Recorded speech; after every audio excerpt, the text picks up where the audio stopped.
Acharya Bhayami Svapayami Bodhayami Krishna Acharya Bhayami Svapayami Bodhayami Andarilono Ninne Chosto Antaryamiga Darshistam Andari Dvara Ninne Vinto Lavangavem Bhavistam Jivula Sevano Kavistam Depada Sevano Asistam Divenena Nidarshistam Jivistam Taryistam Acharya Mahayami Sthapayami Ojayami Krishna Acharya Mahayami Sthapayami Ojayami.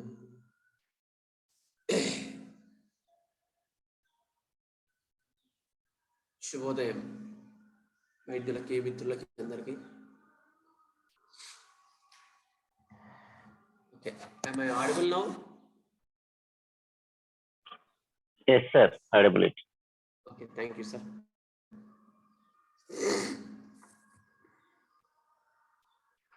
So, first you go for the aphorism.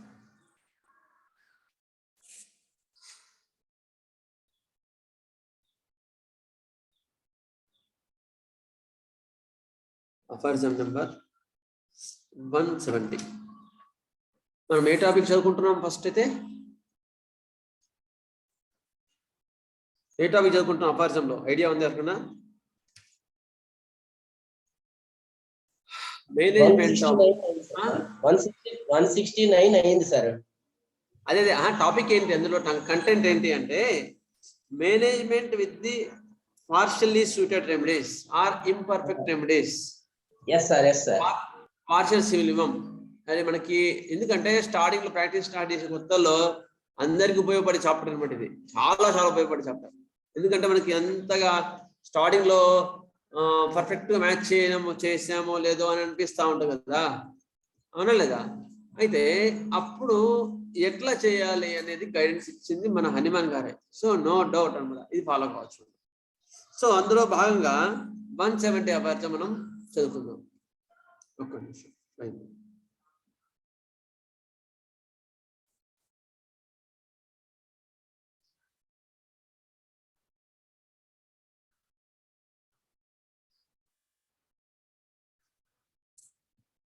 ఇంతకుముందు అపార్జంలో మనం ఏం చదువుకున్నామంటే మనం ఒక పేషెంట్లో మొత్తం తీసిన తర్వాత case taking తీసి evaluation of చేసి మొత్తం సిమ్టమ్స్ సిమిలారిటీ తీస్తే 2 డ్రగ్స్ వచ్చాయనుకో అప్పుడు ఏం చేయాలి అని మనం పోయినసారి అపార్జంలో చదువుకున్నాం. దాని కంటిన్యూషన్ ఇప్పుడు చదువుకుంటాం. అయితే అప్పుడు ఏం చెప్పుకున్నాం మనం? 2 మెడిసిన్స్ చేయాలని చెప్పుకున్నామా? మోస్ట్ సూటబుల్ ఇమ్మంటారు. ఎగ్జాక్ట్లీ, మోర్ సూటబుల్ రెమెడీ మీరు మాత్రమే ఎంప్లాయ్ చేయండి, వేరేది ఇవ్వకూడదు అని చెప్పినాం. 2 కలిపి ఇవ్వకూడదు, ఒకటి దాని తర్వాత ఒకటి ఇవ్వకూడదు కదా. ఎందుకు? Person is 1 and vital force is 1 and the deformity is also in that only. So you have to correct it, that the disharmonic flow. So you have to employ a remedy to harmonize the vital force only. That is only your duty, not to correct the disease. That the correction of the disease is the duty of the vital force, not yours. గుర్తు పెట్టుకోండి. చాలా మంది జ్వరం తగ్గలేదని potential వేస్తూ ఉంటారు. వేయడం వల్ల ఏమిటంటే ఒకవేళ అప్పుడు తగ్గినా కూడా వాని ఆరోగ్యం రానంత క్షీణిస్తుంది. మన పర్పస్ సాల్వ్ కాదు. He won't become as healthy. Only the disease may come as is, but the vital force will not be settled. గుర్తు పెట్టుకోండి. అందుకని ఎక్కువ రెపిటేషన్ చేసేది, ఎక్కువ మందులు వేసేది అవి ఎప్పుడు కూడా కాదు. కెంట్ గారు చెప్తారు క్లియర్ గా, you have to stimulate the vital force with your medicine only. That's it.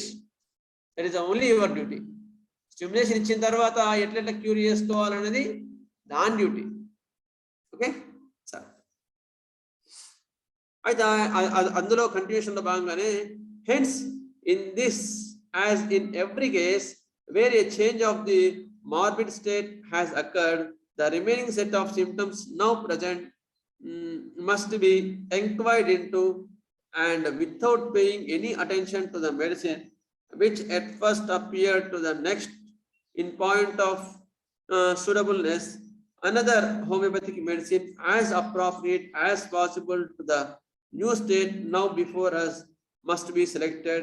If it should so happen, as is not often the case, that the medicine which at the first appeared to be the next best seems still to be well adapted for the morbid state that remains, so much the more will it merit our confidence and deserve to be employed in preference to another. అయితే మనం ఏం చేసినాము, ఒక medicine ఇచ్చినాం, ఒకటే medicine ఇచ్చాం, ఏది suitable అనిపించిందో ఆ మెడిసిన్ మాత్రమే ఇచ్చినాం. ఇచ్చిన తర్వాత ఏంటి, ఇక్కడ కొంతవరకు తగ్గి మళ్ళీ ఇంకో పిక్చర్ వచ్చింది. అప్పుడు మళ్ళీ టోటాలిటీ ఆఫ్ సిమ్టమ్స్ అన్ని తీసుకున్నాం. టోటాలిటీ ఆఫ్ సిమ్టమ్స్ అన్ని తీసుకుంటే మళ్ళీ అప్పుడు ఏ రెమెడీ వస్తే ఆ రెమెడీ ఇవ్వండి, అంతే కదా. ఒకవేళ మనము ఇంతకుముందు రెండో మందు వచ్చింది అనుకో, అదే ఇవ్వచ్చు, అంతేగాని we don't have any reservations, we don't have any impressions. అది ఇవ్వద్దు ఇది ఇవ్వకూడదు అని లేదు. అప్పుడు ఏ సూట్ అయితే అది ఇవ్వండి. ఒకవేళ రెండో మెడిసిన్ సూట్ అయింది అనుకో, రెండో మెడిసిన్ కూడా ఇవ్వండి. అది చెప్పేది ఇక్కడ మళ్ళీ ఒకసారి మన ప్రియతమ మాస్టర్ గారు చెప్పుకుందాం. పై చెప్పిన విధానంలో రెండు మందుల ఎందుకు కొంత సారూప్యము సిద్ధించినప్పుడు మొదట మందుతో వైద్యం పూర్తి అయిన వెనుక మరలా మిగిలిన వేదనా సముదాయం కూర్పు చేయవాలని చెప్పింది కదా.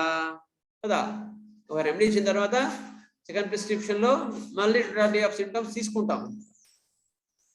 అప్పుడు కూడా ఆ రెండవ మందుతో సారూప్యం సిద్ధించిన దానినే వాడవలేను. ఒకవేళ అప్పుడు ఆ టోటాలిటీ ఆఫ్ సింప్టమ్స్ మొత్తానికి రెండో రెమెడీ సరిపోయింది అనుకో, అదే ఇవ్వండి. వివరణ: కొంత సారూప్యం కనిపించిన రెండు మందులను మనస్సును నిర్ణయించుకున్నప్పుడు రెండవ మందును ప్రారంభ మందుని సారూప్యంతో నిశ్చయం చేయరాదు. మొదటి మందుతో జరగవలసిన వైద్యం మొదట పూర్తి చేయవలను. అప్పుడు మరలా వేదన సముదాయం నిర్మించి పరిశీలించవలను. ఆ పరిశీలనకు రెండవ మందు నిలిచినచో వాడవలను, లేనిచో మరి ఒక మందు స్వీకరించవలను. అంటే అప్పుడు టోటాలిటీ ఆఫ్ సిమ్టమ్స్ కి ఏది సరిపోతే ఆ మందు ఇవ్వాలి, కానీ ఈ మంది ఇవ్వాలి ఈ మంది ఇవ్వద్దని మీ చికిత్స మనసులో పెట్టుకోకండి. బికాస్ ద డాక్టర్ ఈస్ ఎట్లా ఉన్నాడు, హోమియోపతి డాక్టర్ ఇక్కడ ఎలాంటి అభిప్రాయం లేకుండా ఉన్నాడు, అన్ప్రిజుడైజ్డ్ అబ్జర్వర్ కదా. అది గుర్తుపెట్టుకోండి. ఎప్పుడు కూడా నీవు అన్ప్రిజుడైజ్డ్ అబ్జర్వర్ గా ఉన్నప్పుడు మాత్రమే నువ్వు కరెక్ట్ గా మెడిసిన్ పెట్టగలుగుతావు. లేకపోతే నీ ప్రిజుడైజ్ అక్కడ ఉంటుంది, గుర్తుపెట్టుకోండి. అంతకుముందు ఈయన అసలు ఈ మందు సరిగా పనిచేయలేదు, అందుకని ఈ మందు ఇప్పుడు వేయద్దు అనుకుంటాం. కానీ ఏది సూట్ అయితే అది ఇవ్వండి. It may be peacock, it may be sulphur, it may be tuberculosis. ఏది సూట్ అయితే అనేది పెద్ద పాయింట్. ఏది ఎట్లా సూట్ అయితే, ఏ సిమ్టమ్ సూట్ అయితే అనేది పెద్ద పాయింట్. యాక్చువల్గా అది చెప్పాలంటే కొన్ని పదుల క్లాసెస్ పడతాయి. అది మనం నిదానంగా ఎంత విస్తృతంగా చెప్పుకుందాం. ఇప్పుడు ఇవాళతో ఈ యొక్క management with the partial indicator remedies అనేది అయిపోయింది టాపిక్ లో. ఇందులో ఏమైనా ఒక 5 నిమిషాలు టైం ఇస్తాను, 2 నిమిషాలు. మీకు ఏమైనా డౌట్ ఉంటే అడగండి, ఎందుకంటే డెఫినెట్గా మీకు వచ్చున్నారు ఎవరైనా సరే. నాకు వీలున్నంత నేను చేస్తాను, నాకు వీలు తెలియంది కనుక్కొని మీకు క్లారిఫై చేయడానికి ట్రై చేస్తాను. ఎనీవన్?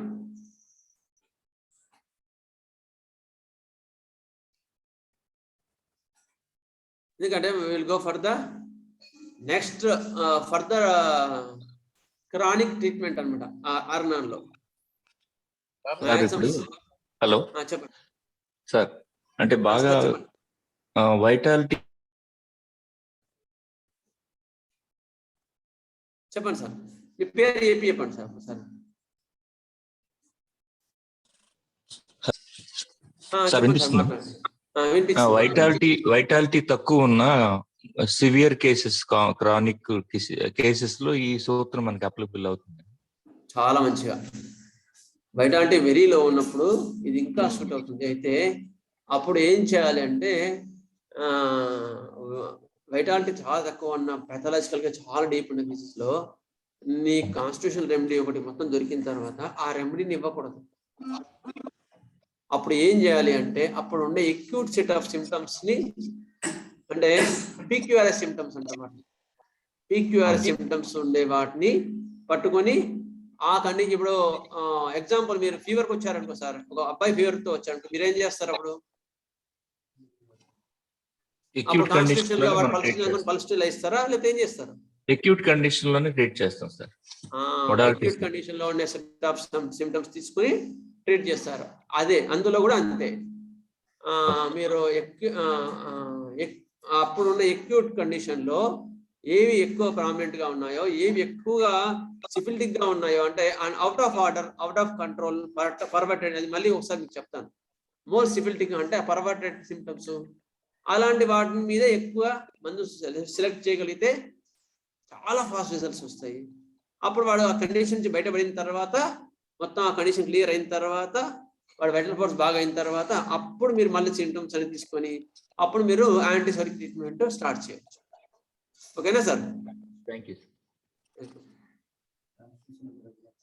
ఇవ్వద్దు, ఎందుకంటే more constitutional remedy will more kill the patient at that time. అది క్యాన్సర్ అటువంటి కేసెస్లో అయిపోయింది, ఎక్కువ మరీ లో వైటాలిటీ ఉన్న కేసెస్లో. ఎందుకంటే ప్రాణశక్తి మనము ఉద్భవించినప్పుడు అది తట్టుకునే శక్తిలో లేదు కదా. నెక్స్ట్ సార్, ఇప్పుడు ఒక డ్రగ్ ఇచ్చాక బెస్ట్ రిజల్ట్స్ వస్తున్నాయి అనుకోండి, పనితనం తగ్గినప్పుడు మళ్ళా దాన్ని రిపీట్ చేయాలి కదా? అర్థం కాలేదు. మీరు ఒక డ్రగ్ తో మీకు బెస్ట్ రిజల్ట్ వచ్చినప్పుడు అంటే అప్పుడు బెస్ట్ రిజల్ట్స్ మీరు ఏ సిమ్టమ్స్ మీద ఇచ్చారో చూసుకోవాలన్నమాట. మీరు కాన్స్టిట్యూషనల్ గా ఇచ్చారనుకో అదే డ్రగ్ కంటిన్యూ చేయొచ్చు. ఒకరికి ఫీవర్ వచ్చి లేకపోతే కోల్డ్ కాఫ్ వచ్చి అక్యూట్ గా ఏదైనా వచ్చారనుకో, అప్పుడు ఏ డల్కమారానో ఏ బ్రయోనియానో బెల్రానో ఇండికేట్ అయింది అనుకో, తగ్గింది అనుకో, అప్పుడు ఆ తర్వాత కంటిన్యూ చేస్తామా? బట్ దాని కాంప్లిమెంటరీ రెమెడీస్ లోనే వాడి కాన్స్టిట్యూషన్ ఉంటుంది. అది మీరు ఒక్కసారి చూసుకోండి.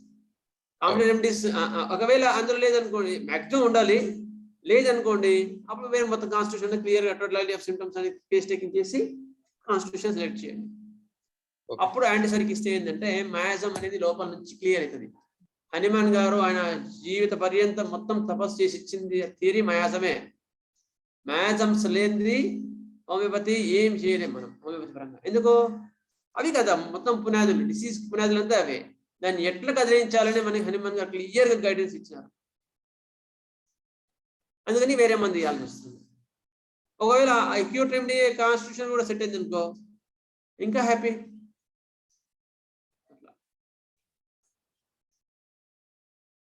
ఒక ఆయనకి, అంటే మీరు అన్న పాయింట్ చెప్తున్నారు, ఒక ఆయనకి బాగా తుమ్ములు వచ్చినాయి సార్, నేను నాట్రమ్ సల్ఫేట్ ఇచ్చాను, తగ్గలేదు. తర్వాత అప్పుడు అక్యూట్గా చూసి ముందైతే డల్కమరా ఇచ్చాను.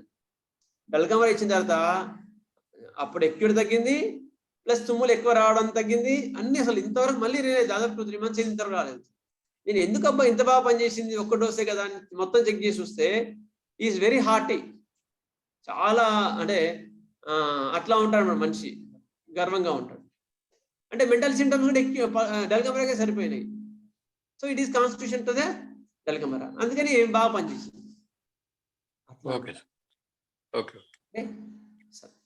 Will go further. Any doubts? ఏం లేవనుకుంటాను. అదే పాయింట్ మీరు ఇదివరకు చెప్పారు సార్. అది ఎక్యూట్ కండిషన్ లో ఉన్న డ్రగ్ కాన్స్టిట్యూషనల్ కి మ్యాచ్ అవ్వచ్చు అని చెప్పారు. అది మీరు చెప్పిందని. ఎందుకంటే బయటికి పోతుంది జనరల్ గా. ఒక కాన్స్టిట్యూషన్ లో డిఫరెన్సెస్ వచ్చాయి అంటే అవుట్ సైడ్ ఇంపల్. ఇప్పుడు ఒక రాయి ఉంది, ఒక అద్దం మీద వేస్తే ఒకలాగా సౌండ్ వస్తుంది, కట్టె మీద వేస్తే ఒకలాగా సౌండ్ వస్తుంది, రాయి మీద ఒకలాగా సౌండ్ వస్తుంది. అంటే the response is from both, not only from the cause. The respond person also responding from inner sense. అందుకని acute డాలిక్ కూడా మనకు కాన్స్టిట్యూషన్ డ్రగ్ కావచ్చు. ఓకేనా? సరే, we'll go further. Okay, we'll go and now we are starting with the material medica metals sorry.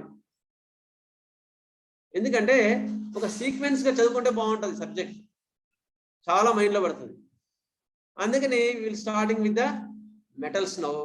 Metals తర్వాత animals తర్వాత plants, అట్లా తీసుకుందాం. ఓకే, మెటల్స్ అయిన తర్వాత ఆలోచిద్దాం ఏం చేయాలనేది అందరి యొక్క అండర్స్టాండింగ్ బట్టి. First will go for the metals. The unique metal is the first metal is ఏది? ప్లాటినా. గుడ్ కదా? సార్ లాస్ట్ వీక్ సమయం చెప్పారు. ఒక నిమిషం సార్.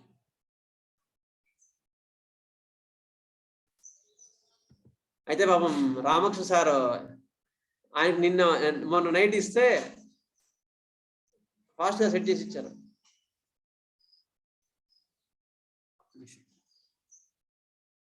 ఒక్క నిమిషం సార్, లైన్లో ఉండండి.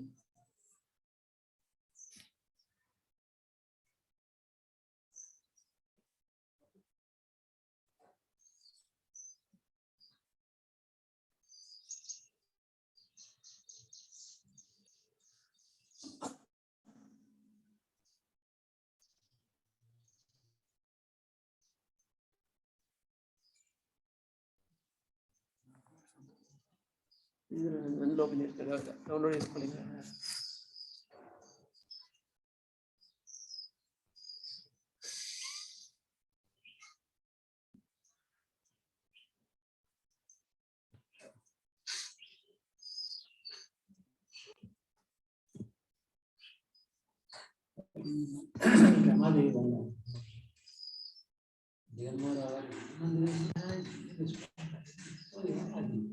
కలవలేదు, ఏదో సిస్టమ్ ఉన్నది. ఆ సిస్టమ్ చూసి కంప్లీటింగ్ మెసేజ్ ఇచ్చిన మంచి తగ్గింది. అయితే మరోసారి చూసిండు, ఇది ఈ కాన్స్టిట్యూషన్, ఇది కొద్దిగా దాంట్లో రిజల్ట్ వచ్చిందని దాన్ని పెద్ద పొడిచుకోవడం, పెద్ద పొడిచిండు కొద్దిగా ట్రైనింగ్. అది దొరికిపోతే మళ్ళీ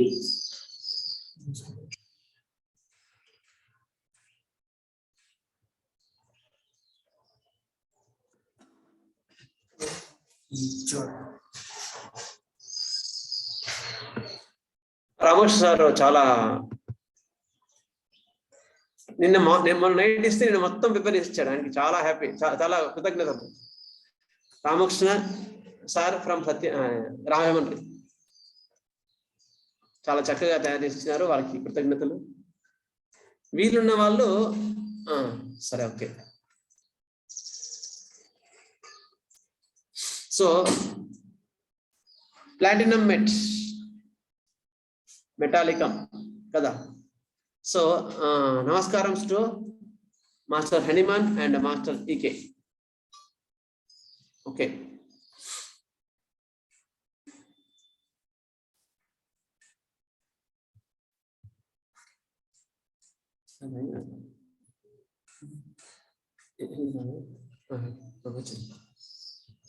ఓకే సరే. సో ప్లాటినం మెటాలికం ఎట్లుంటుందో చూడండి ఒక్కసారి మీరు. ప్లాటినా అనేది ప్లాటినం అనే metallic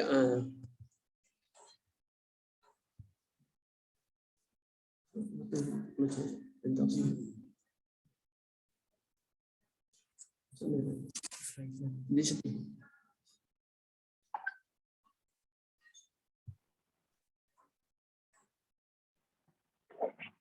function keys F5 click చేయండి సార్, ఫుల్ స్క్రీన్ అవుతుంది. ఓకే ఓకే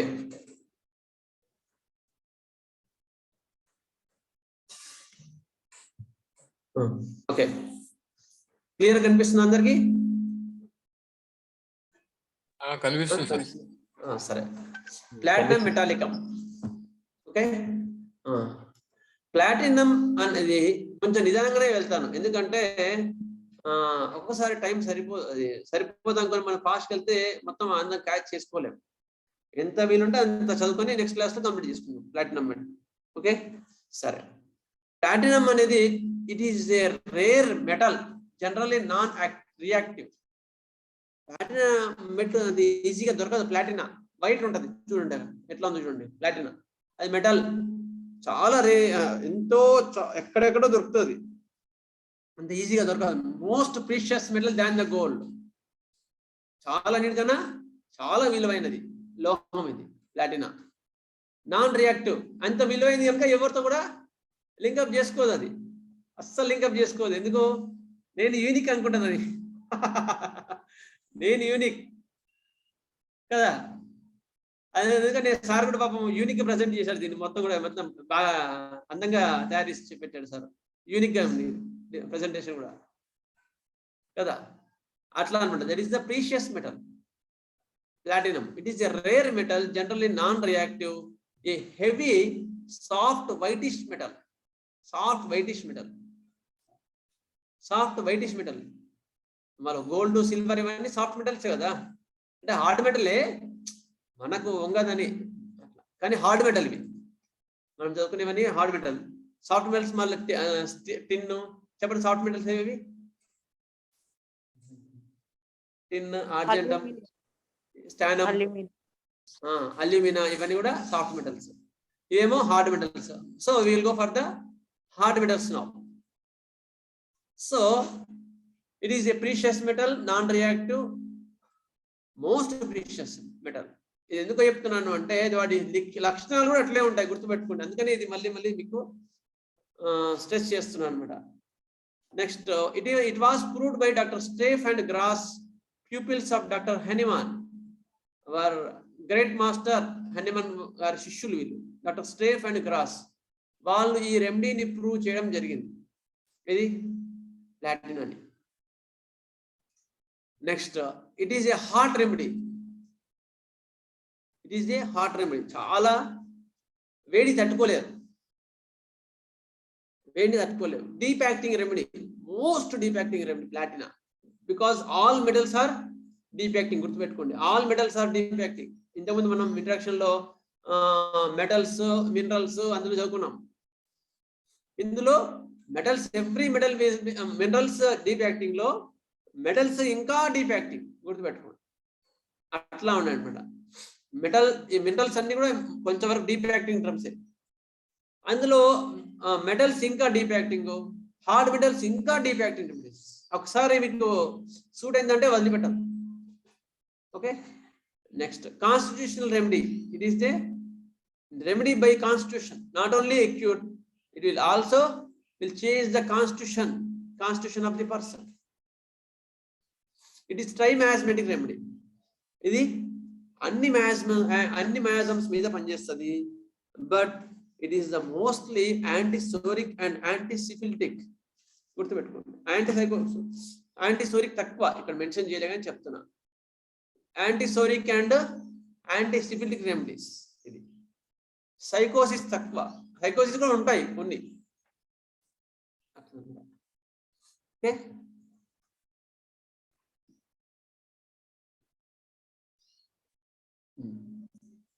నెక్స్ట్, కాన్స్టిట్యూషన్ ఎట్లా ఉంటుంది వీళ్ళది? It is the hysterical constitution and sanguine temperament. Hysterical and sanguine temperament. ఇది టెంపరమెంట్స్ అన్ని క్లియర్ చెప్తాను. హిస్టీరికల్ కాన్స్టిట్యూషన్, ఇది మీకు కాన్స్టిట్యూషన్ కార్డ్కి ఒకసారి ఎక్స్ప్లెయిన్ చేసినప్పుడు చెప్తాను. Next, it is the preeminently women's remedy. ఎందుకు ఉమెన్స్ రెమెడీ? మేల్స్ ప్లాటినం ఉంటారా? మరి ఉమెన్స్ రెమెడీ ఎందుకు అన్నాడు ఇక్కడ కెంట్ గారు?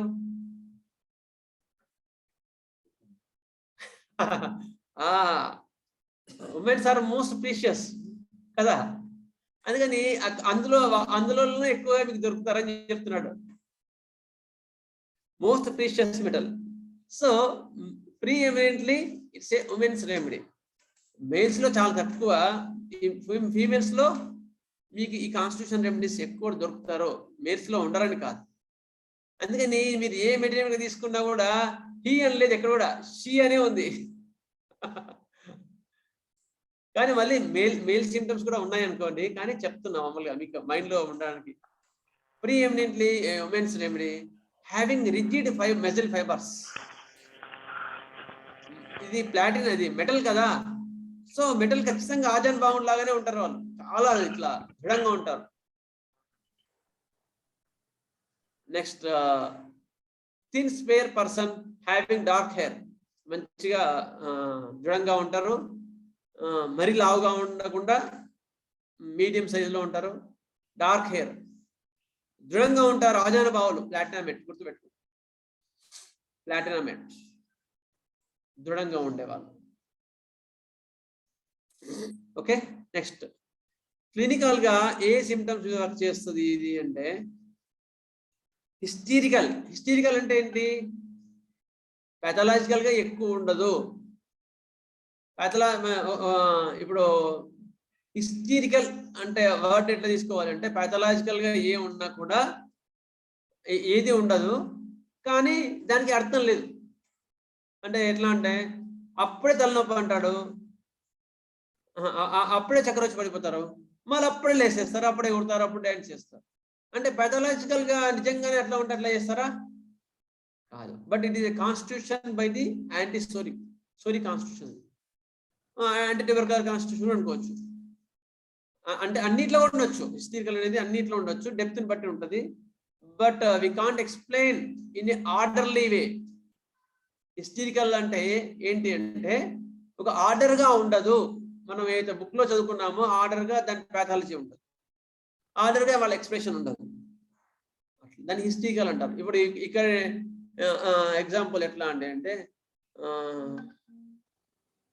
ఒక అమ్మాయి ఉంది, కళ్ళు తిరిగి పడిపోయింది అనుకో, ఒక మంది వేస్తే 5 నిమిషాలు లేచి కూర్చుందంటే ఏమంటారు దాన్ని? మామూలుగా అయితే సిటీ స్కాన్ చేసి అది మొత్తం టెస్ట్లు అన్ని చేస్తే అప్పుడు బయటపడితే అప్పుడు మంది ఇస్తే ఏదో తగ్గాల్సింది. కానీ వెంటనే మనం మంది 5 నిమిషాలకి లేచి తిరిగి యాక్టివ్గా ఆడుకుందంటే it is not pathological, it is hysterical. గుర్తుపెట్టుకోండి, హిస్టీరికల్ కాన్స్టిట్యూషన్స్ అనమాట. అట్లా అట్లా గుర్తుపెట్టుకోవాలి మీరు. హిస్టీరికల్ అంటే వాళ్ళకి రోగం లేదని కాదు, ఉంది, ఖచ్చితంగా ఉంది, బట్ పాథలాజికల్ గా లేదు అని అర్థం. We can't explain by the pathology book.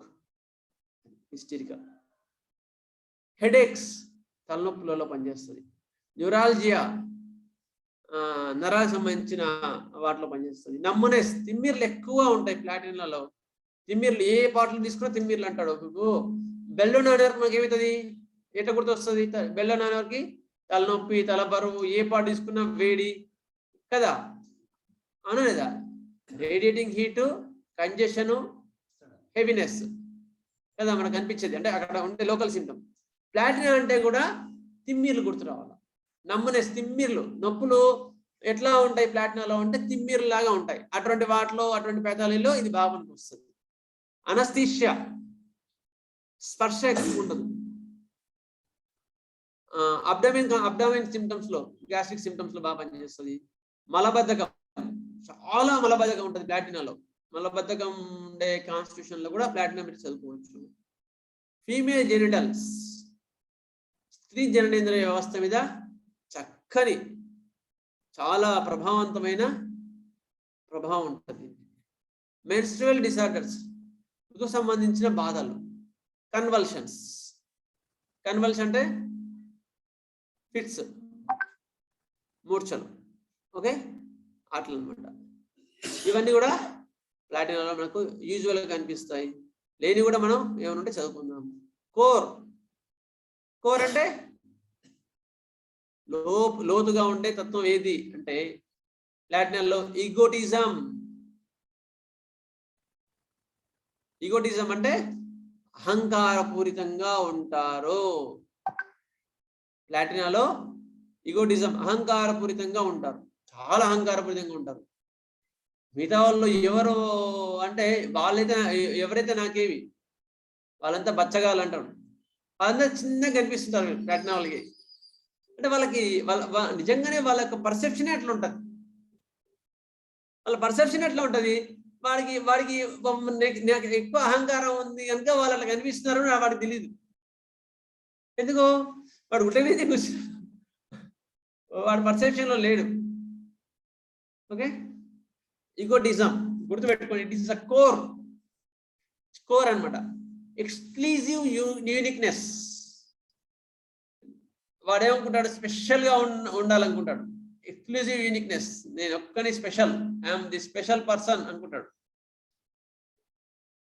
I'm the special person, I'm from divine sciences, I'm from direct from heaven, నేను స్వర్గం నుంచి దిగి వచ్చిన అనుకుంటుంటాడు. ఐఎమ్ ఎ స్పెషల్ పర్సన్, అది వాడి యొక్క భావన ఎప్పుడు కూడా. ఇంకా మీకు ఈ ఒక ఎగ్జాంపుల్ చెప్పాలంటే, అంటే అట్లా చెప్పుకోకూడదు కానీ మీకు అర్థం కానీ చెప్తున్నా. మార్గరెట్ థాచర్, ఇంగ్లాండ్ ప్రెసిడెంట్ ఎవరు ఉంటారు, మార్గరెట్ థాచర్ అప్పుడు, ఆమె, ఇందిరాగాంధీ, వీళ్ళిద్దరు కూడా ప్లాటినా constitutions. Okay, they see all others in the lower way. Egotism, చాలా అహంకారం ఉంటుంది. అంటే ఇక్కడ చదువుకోవడానికి మీకు అర్థం చేసుకోవడానికి చెప్తున్న కాన్స్టిట్యూషన్ అంతే, ఇట్స్ నాట్ కంపేరింగ్, గుర్తుపెట్టుకోండి. ఓకే, అది మూలం అందరికి మైండ్లో పడింది కదా. నెక్స్ట్, ఎయిల్మెంట్స్ ఫ్రమ్ ఫ్రైట్, భయం, ఏ కారణాల మీద ఈ రెమెడీస్ తయారవుతారు? ఎయిల్మెంట్స్ ఫ్రమ్, భయ కారణాలు, భయం. ఫ్రైట్ అంటే భీతి, చెప్పాలంటే భీతి అనుకోవచ్చు. గ్రీఫ్, బాధ, దుఃఖము, ఇవన్నీ కూడా గ్రీఫ్ కిందకి వస్తాయి. ప్రొలాంగ్డ్ ఎక్సైట్మెంట్, చాలా రోజుల నుంచి ఒక ఏదైనా సంఘటన దాని మీద ఉద్రేకంగా ఉద్విగ్నంగా అట్లా అట్లా అట్లా వాళ్ళు సఫర్ అవుతా ఉంటే దాని తర్వాత వచ్చే బాధలకి ప్లాటినా మంచి మందు. Prolonged excitement.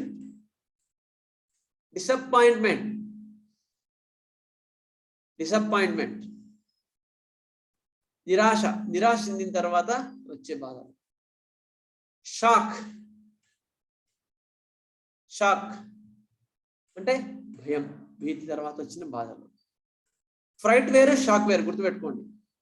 ఫ్రైట్ అంటే భయం, షాక్ అంటే భీతి. అంటే ఒక సంఘటన వల్ల నువ్వు భయపడితే, ఇక్కడ బల్లి ఉంది కదా, అక్కడ కుక్క ఉంది కదా అని, అది భయం, ఫియర్ అంటారు దాన్ని. అంటే మీకు 3 వర్డ్స్ ఎక్స్ప్లెయిన్ చేస్తున్నా, చాలా ఇంపార్టెంట్ అంట. ఫియర్ అంటారు దాన్ని, అది సైకోటిక్ మ్యాథం సంబంధించింది. ఫియర్, భయం. నాకు పిల్లి అంటే భయం, నాకు కుక్క అంటే భయం, నాకు బల్లి అంటే భయం, ఇవన్నీ భయాలు, అది సైకోటిక్ మ్యాథం సంబంధించింది. ఫ్రైట్ అంటే ఒక దాని మీద తక్కువ భయపడ, ఒక బస్సు తక్కువ ఇది వచ్చిందనుకో, దాన్ని ఇంకొంచెం భీతి చెందుతాం తక్కువ, దాన్ని ఫ్రైట్ అంటారు. అంటే ఫియర్ కన్నా ఒక స్టేజ్ ఎక్కువ, అది బెదురు అనుకోవచ్చు. బెదురు అంటే మన షాక్ కిందకి వస్తుంది, అదురు. ఓకే, అదనమాట. అయిన తర్వాత అకస్మాత్తుగా ఒక ఇన్సిడెంట్ జరిగినప్పుడు మనం షాక్ తింటాం అంటాం చూసావా, అది దాన్ని షాక్ అంటాం. అక్కడ ఏమవుతుంది, రెస్పాన్స్ ఏంటి అంటే, ఫియర్లో కన్స్ట్రక్టివ్ ప్యాథాలజీ ఉంటుంది, అంటే ఫ్రైట్లో కన్స్ట్రక్టివ్ ప్యాథాలజీ కాదు. ఇప్పుడు షాక్ అంటే ఏమవుతుంది, ఎక్కడెక్కడ వ్యవస్థ మొత్తం ఆగిపోతుంది అనమాట, అటువంటి ప్యాథాలజీ వస్తుంది షాక్. అర్థం కదా. ఫ్రైట్లో టెంపరీ అని ఉంటుంది, అంత ఉండదు. ఫియర్, ఫ్రైట్, షాక్, అవి 3 స్టేజ్లుగా మనం దాన్ని చదువుకోవచ్చు. షాక్ అంటే ఇక్కడ వ్యవస్థ ఎక్కడ ఆగిపోతాయి, దాన్ని షాక్ అంటారు. అక్కడ దాని ప్యాథాలజీ కూడా చాలా డిఫరెంట్ ఉంటుంది. షాక్ లో సడన్గా ఇట్లా ఉంటారు అన్నమాట, ఒక షాక్ తిన్నట్టు ఉంటారు మనుషులు. దాని ప్యాథాలజీ కూడా అట్లే ఉంటుంది, గుర్తుపెట్టుకోండి. కారణాన్ని బట్టి దానికి సంబంధించిన ప్యాథాలజీ కూడా ఏర్పడదు కొంతవరకు. నెక్స్ట్, ప్రొలాంగ్డ్ హెమరేజెస్, చాలా రోజుల నుంచి హెమరేజెస్, రక్తస్రావాలు వచ్చి దాని తర్వాత వచ్చిన బాధలకు కూడా ఇది పనికి వస్తుంది. prolonged hemorrhages.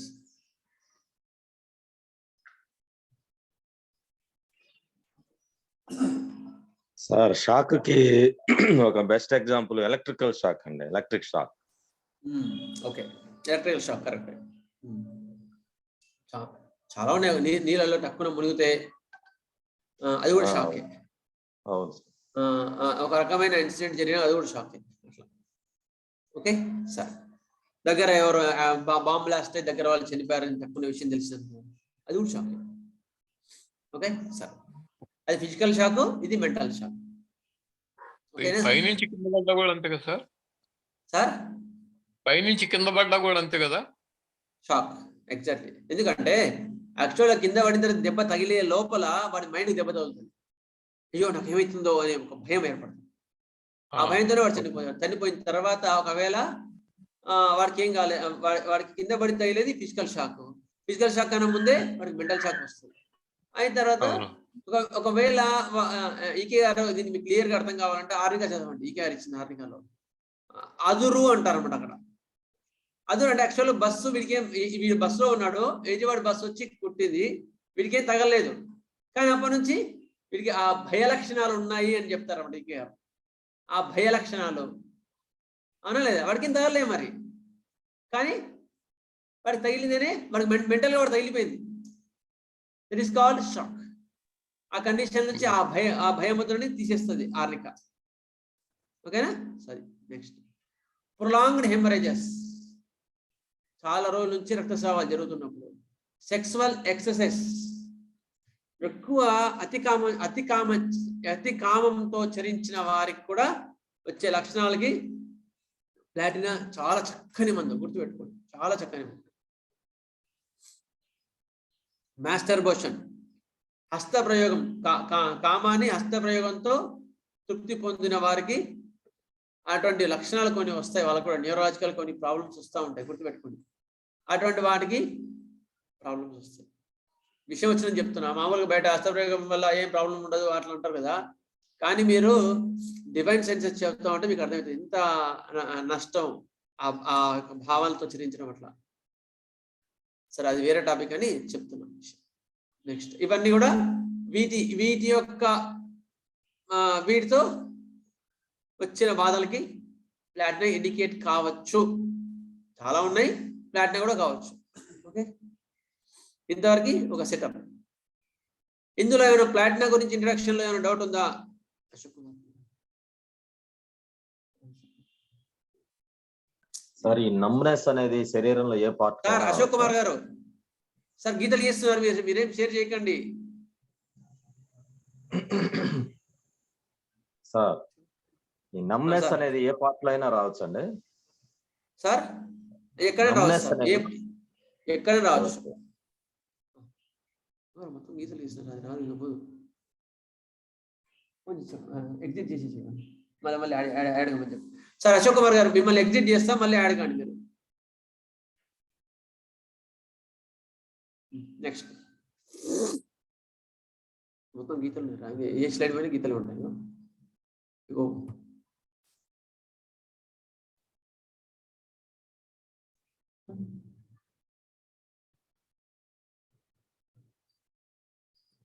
సరే, నెక్స్ట్ ఫిజికల్ జనరల్స్. ఎవరు స్క్రీన్ ఏం ముట్టకండి సార్,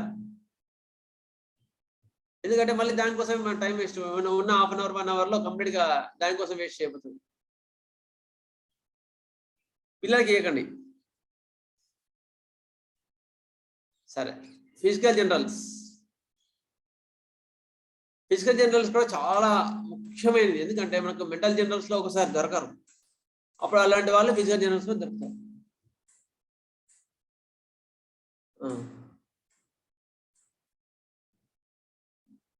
వాళ్ళు ఎగ్జిట్ చేయమని.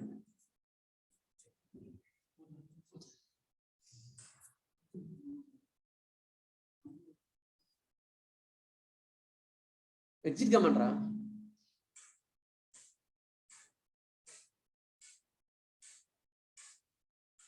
మరి కమ్మంటారు, ఎగ్జిట్ అయినా మనం. సరే, physical generals. Over sensitive mind and nerves. Over sensitive mind and nerves. చాలా సెన్సిటివ్ అనమాట వీళ్ళు, చాలా చాలా సున్నితంగా ఉంటారు, చాలా చాలా సున్నితం. సూది మనకి ఎంత సున్నితంగా ఉంటారో అంత సున్నితంగా ఉంటుంది mind and nerves. Okay, nerves నరాలకు సంబంధించిన అంత సున్నితంగా ఉంటారు వాళ్ళు, చాలా చాలా సున్నితం. Over sensitive mind and nerves.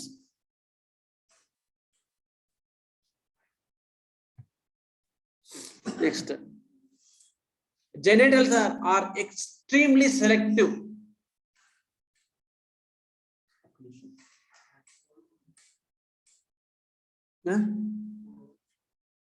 Exit అయిందా?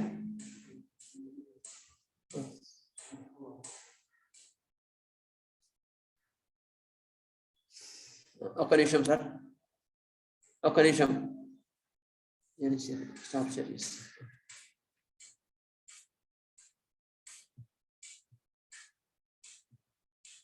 Okay sir. Physical genitals, oversensitive mind and nerves. Genitals are extremely selective, sensitive actually. Genitals are extremely sensitive. జననేంద్రియ వ్యవస్థ చాలా సున్నితంగా ఉంటారు. Next, vagus sensory and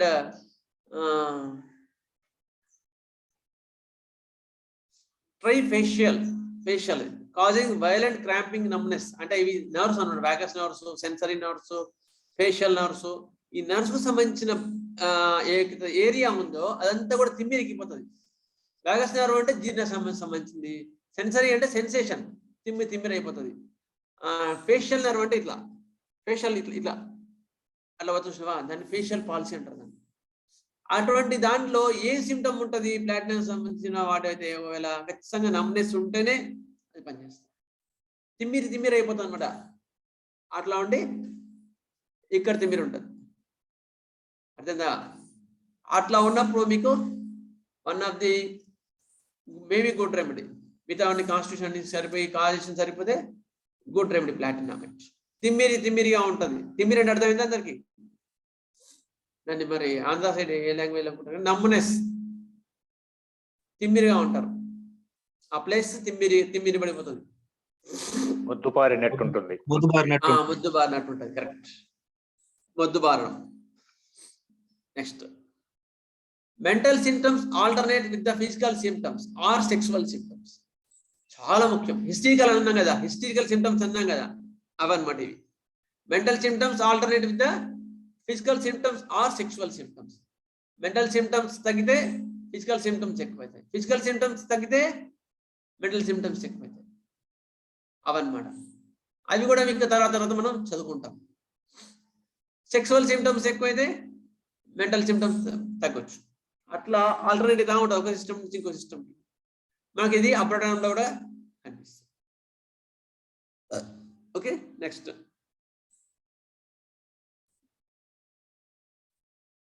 spasms alternate with dyspnoea. Spasms alternate with, పట్టేసినట్టు ఉంటాయి, కంకర్లో పోతాయి, మళ్ళీ అప్పుడే శ్వాసకి ఇబ్బంది అవుతుంది, మళ్ళీ పట్టేసినట్టు అవుతాయి. ఇట్లా స్పాజమ్స్ అంటే పట్టేయడాలు, బిగ్గర్ అయిపోవడాలు, బిగ్గర్ ఒకసారి అప్పుడే బిగ్గర్ అవుతుంది, అప్పుడే స్పాజమ్స్ వల్ల నెక్స్ట్ మూమెంట్ లో ఆయాసం, శ్వాస అందకపోవడం, ఇట్లా ఉంటుంది ఇప్పుడు వాడి constitution. Spasms alternate with the dyspnoea.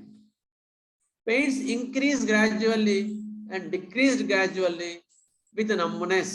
గుర్తుపెట్టుకోండి, పెయిన్స్ అన్ని కూడా ఎట్లా ఉంటాయి, నిదానంగా, క్రమంగా, నెమ్మదిగా, కొన్ని వారాలు, నెలల పాటు పెరుగుతాయి. ప్యాథాలజీ ఒకటేసారి పెరగదు. ప్లాటినాలో అట్లా పెరిగిందంటే అది ప్లాటినా కాదు. సాయంత్రం వరకు బాగున్నాడు, టగానా మొత్తం తిమ్మిరిగా ఉంది సార్ అంటే, సార్ తిమ్మిరి కదా, ప్లాటినా చెప్పినాడు సార్ కదా, ప్లాటినా అయిపోద్ది కదా. ఇక్కడ ప్యాథాలజీ ఎట్లా డెవలప్ అవుతుంది, చాలా స్లోగా, గ్రాడ్యువల్గా, నిదానంగా డెవలప్ అవుతుంది కదా. అటువంటి కాన్స్టిట్యూషన్స్ మాత్రమే ప్లాటినా ఇండికేట్ అవుతుంది. మనం ఇంకెవరైనా చెప్పగలుగుతారా స్లోగా గ్రాడ్యువల్ గా పెరిగేది? జెల్సిమియం, బ్రయోనియం జెల్సిమియం ఒకటి. అది కాకుండా మనము యాసిడ్స్ చదువుకున్నాం, గుర్తుందా? యాసిడ్స్ నేను ఎవరైనా సరే మొత్తం కంపేర్ చేసుకుంటూ ఒక టేబుల్ తయారు చేయమని షేర్ చేయమని చెప్పాను. మీకు ఎవరైనా ఐడియా ఉండి ఎవరైనా టైం ఉన్న వాళ్ళు ఉంటే యాసిడ్స్ మొత్తం కూడా ఒకసారి చార్ట్ ఒకటి తయారు చేసి గ్రూప్ లో పెట్టండి, వీడియోలు మనకు వస్తుంది. అందులో ఏంటి అంటే ఏ యాసిడ్స్ లో పెయిన్స్ పడంగా సడన్గా వస్తుంది, ఏ యాసిడ్ లో పెయిన్స్ నిదానంగా వస్తాయి, ఏ యాసిడ్ లో సడన్గా పెరిగి నిదానంగా తగ్గుతాయి, అట్లా క్లియర్ గా ఉంటది అనమాట. మనకు యాసిడ్ ఫాస్ ఇలాంటి వాటిలో కూడా symptoms comes gradually and decrease gradually. ప్లాటినాలో కూడా symptoms comes gradually and decrease gradually. ఒక్క నిమిషం అది చెప్తాను, ఎందుకంటే అది చాలా ముఖ్యంగా అనిపిస్తుంది.